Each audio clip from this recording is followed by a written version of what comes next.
تمہیں پتہ ہے جیل کیسی ہوتی ہے؟ تاریک اور خالی۔ جب رات ہوتی ہے اور بتیاں بجھا دی جاتی ہیں، میں تب بھی سلاخوں کے پیچھے بیٹھ جاتا ہوں، اس حصے میں جہاں روشنی کی کرن سب سے پہلے گرتی ہے۔ اس اندھیرے میں سب سے زیادہ مجھے ترتاشا یاد آتی ہے۔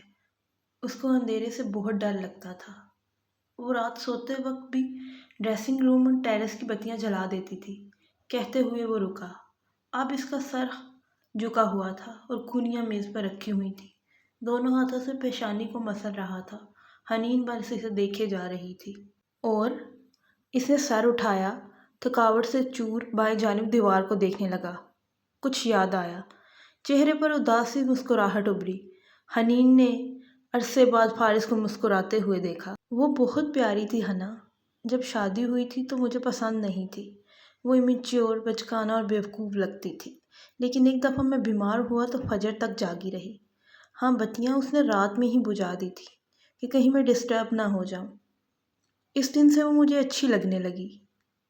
حنین جب پولیس مجھ سے پوچھ گچھ کرنے آ رہی تھی تب بھی وہ میرے ساتھ تھی۔ اسے یقین تھا کہ میں نے کچھ غلط نہیں کیا۔